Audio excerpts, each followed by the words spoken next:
வணக்கம். நம்ம VSK family உறவுகள் அனைவருக்கும் வணக்கங்க. இன்னைக்கு பார்த்தீங்கன்னா குக்கர்லேயே இன்னைக்கு சிக்கன் பிரியாணி தாங்க செய்ய போகிறேன். அது எப்படி செய்யறதுன்னு பார்த்துடலாம் வாங்க.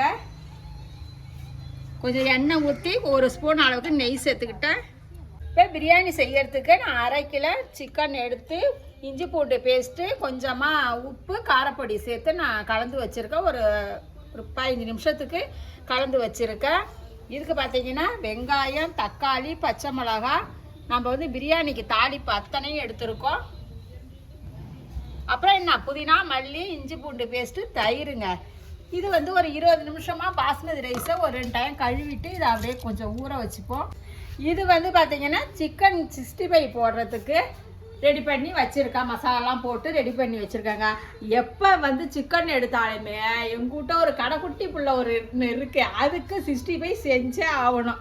அதான் இன்றைக்கி அதுவும் ரெடி பண்ண போகிறேன். அப்புறம் பார்த்தீங்கன்னா முந்திரி வந்து 2-3 எடுத்துருக்கேன்.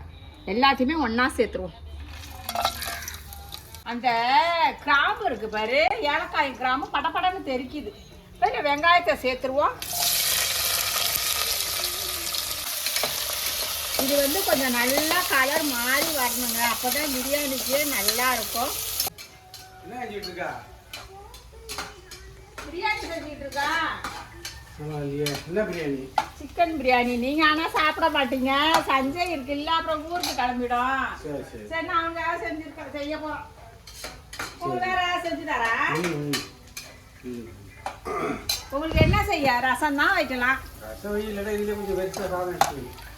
சாப்பிடுறீங்களா வேறு சாப்பாடு? பரவாயில்லையே. வெங்காயம் நல்லா இந்த அளவுக்கு பொன்னிறமாக வதங்கிட்டு பாருங்க. இப்போ இதில் வந்து இஞ்சி பூண்டு பேஸ்ட்டு அதான் 2 ஸ்பூன் அளவுக்கு நான் சேர்த்துருக்கேன். இதில் எப்பயுமே பூண்டு வந்து அதிகமாகவும் இஞ்சி கம்மியாக சேர்த்துக்குங்க, அப்போ தான் வந்து கசப்பு தன்மை இல்லாமல் இருக்கும். இப்போ இதில் பார்த்தீங்கன்னா ஒரு கைப்பிடி புதினா அப்படியே கிள்ளிட்டு சேர்க்கவாமா, நல்லா வாசனையாக இருக்கும்ல.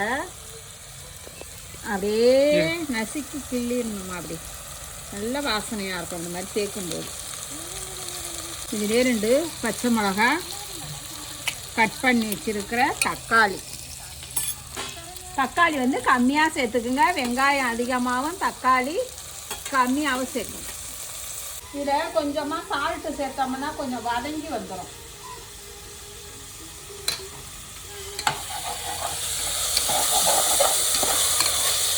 தக்காளி வெங்காயம் நல்லா வதங்கிட்டு இந்த அளவுக்கு வதங்கினதும் இதில் பார்த்தீங்கன்னா தனி மிளகாத்தூள் கொஞ்சமாக எடுத்துருக்கேன், கரம் மசாலா, பிரியாணி மசாலா 3 எடுத்துருக்கேன். நீங்கள் வந்து உங்களுக்கு எவ்வளோதான் அதுக்கு தகுந்த மாதிரி கூட்டி குறைச்சி சேர்த்துக்குங்க. நான் 1/2 கிலோ ரைஸ் வைக்கிறேன், அதுக்கு கம்மியாக சேர்த்துருக்கேன். இதில் பொடியாக கட் பண்ணால் மல்லி இலையை சேர்த்துட்டு அதை ஒரு வதக்கி விட்டுருங்க. இது வந்து ரொம்ப புளிக்கக்கூடாது. தயிர் புது தயிராக ஃப்ரெஷ்ஷான தயிராக எடுத்துக்கோங்க. அதை கொஞ்சம் ஒரு குழிக்கரண்டி அளவுக்கு சேர்த்துருக்கேன். நல்லா கலந்துருவோம்.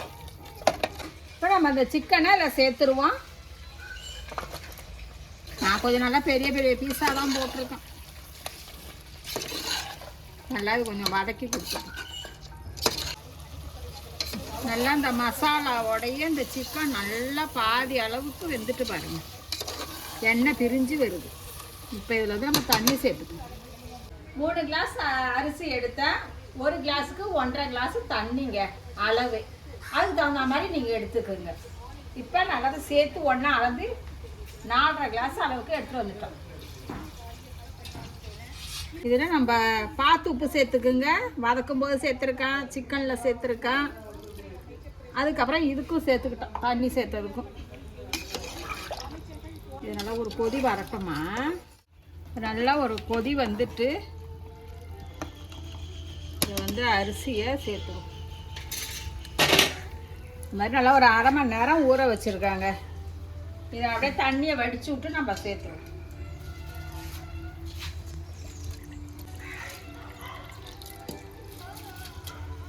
இப்போ அரிசியை சேர்த்து அப்படியே லைட்டாக கலந்து விட்டுருவோம். இதில் நம்ம வந்து இப்போ லெமன் சேர்க்கலை, நான் ஒரு பாதி லெமன் சேர்க்குறேன்.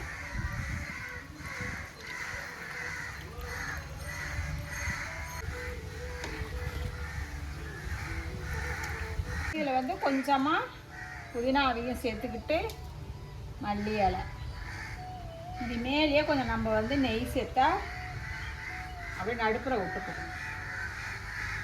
எல்லாம் வாசமாகவும் இருக்கும், சாதமும் நல்லாயிருக்கும்.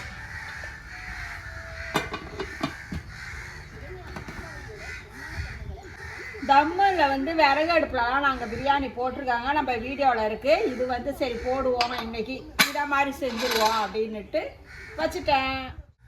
கருவேப்பிலை பறிச்சுக்கிட்டு அதான் மழையில் எல்லாம் தலை துளுத்து பாருல. வெண்டை செடியெலாம் போட்டேன் இல்லைம்மா, ஒன்று விதை வந்ததே பாரு, ஒன்று இப்போ தான் முளைஞ்சி வருது, ஒன்று முளைஞ்சி வரும். மஞ்சள் கடந்ததுன்னு ஊறி வச்சாம்மா, அது பாரு அது கிளம்பிருக்கு பாரு மஞ்சள். இது பார்த்தீங்கன்னா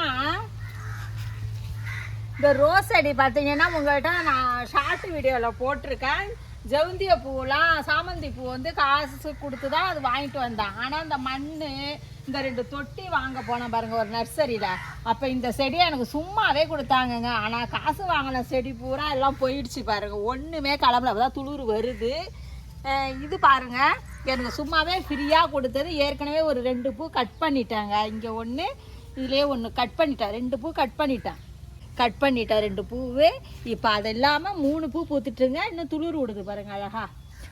ஆனால் சும்மா கொடுத்த செடி நல்லா பூக்க ஆரம்பிச்சிட்டுங்க, காசு கொடுத்து வாங்கினது கிளம்பவே மாட்டேங்க. வல்லாரை பார்த்தீங்கன்னா இது வந்து வல்லாரங்க, இந்த நர்சரிலையும் இதுதான் வாங்கணும். இதை தண்ணி நிற்கிது இல்லைம்மா, இதை அப்படியே தோண்டி விடணும், அழுவி போயிடும் செடி. நிறையா வல்லாரை கிளம்பிட்டு பாருங்க. 3 விசில் விட்டு ஆஃப் பண்ணியாச்சு. இந்த பக்கம் பார்த்தீங்கன்னா அப்படியே கிரேவி மாதிரி கொஞ்சமாக இருக்குது, தொட்டு சாப்பிட்றதுக்கு வச்சுக்கிட்டு இருக்கேன். இது நல்லாயிருக்கும் அந்த மாதிரி.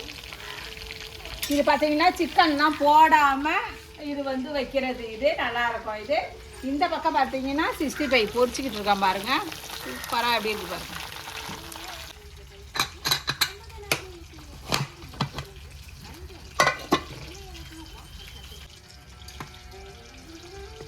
தம்மில் எது போட்டு எடுத்தாச்சிங்க. அப்படியே அடியோடு ஒரு கலப்ப வேண்டியதாங்க. பீஸ் உழுதுமா, ஃபுல்லாக இருக்கிறதுனால வேறு ஒரு பாத்திரத்துக்கு மாற்றணும். ஆனால் அந்த மாதிரி நான் கரண்டி காம்பால் தான் அப்படியே அடியிலேருந்து நம்ம கலப்பி கொடுக்கும்போது உடையாமல் இருக்கும் சாதம். பாருங்க கமன்னு பிரியாணி, சிக்கன் பிரியாணி ரெடி. பீஸெல்லாம் பாருங்கள் நல்லா சூப்பராக வெந்திருக்கு. அந்த பக்கம் பிரியாணியும் ரெடி ஆகிடுச்சு, இந்த பக்கம் 65யும் ரெடி ஆகிடுச்சு. அப்புறம் இந்த பக்கம் கிரேவியும் அதுக்கு ரெடி ஆகிடுச்சிங்க. எங்கிட்ட பிள்ளைக்கிங்க என்ன நீங்கள் வறுவல் பொரியல் வச்சாலும் சரி, அதுக்கு பிடிச்சது 65 தான். அதுக்காவது நான் என்ன வேலையானாலும் கொஞ்சம் செஞ்சு கொடுத்துருவாங்க. அது சாப்பிட்றதானே நம்ம விரும்பி செய்ய முடியும். இல்லை மொறுன்னு இதில் வந்து பார்த்தீங்கன்னா 65ல முட்டையெல்லாம் உடச்சி ஊற்றி இதை மாதிரி செய்யும்போது நல்லா மொறுன்னு டேஸ்ட்டாக இருக்கும். அப்படியே எடுத்துட்டு வெளில போய் சாப்பிடுமாமா, அங்கே போய் சாப்பிடுவோம் நல்லா காத்தாடா உட்காந்து. 2 பீஸ் எங்கடா காணும், நல்லா வெந்துட்டு. இப்போ அப்படியே போய்ங்க வெளியே நம்ம கட்டை இருக்கு பாருங்க, அந்த இலையை போட்டு நீங்கள் உட்காந்து முட்டை எல்லாம் 65 சாப்பிட வேண்டியதாங்க. மாலை வேற கப்பு போட்டுமா, மழை வந்துட போய் எல்லாம் எடுத்துடவா சாப்பிடுவோம்.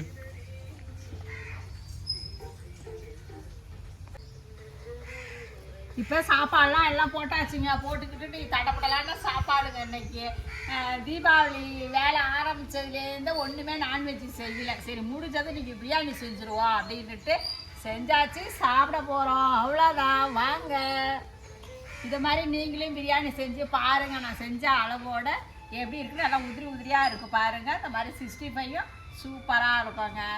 இதை நீங்கள் செஞ்சு பார்த்துட்டு கமெண்டில் எப்படி இருக்குன்னு சொல்லுங்கள். ரசித்து சமைங்க, ருசித்து சாப்பிடுங்க.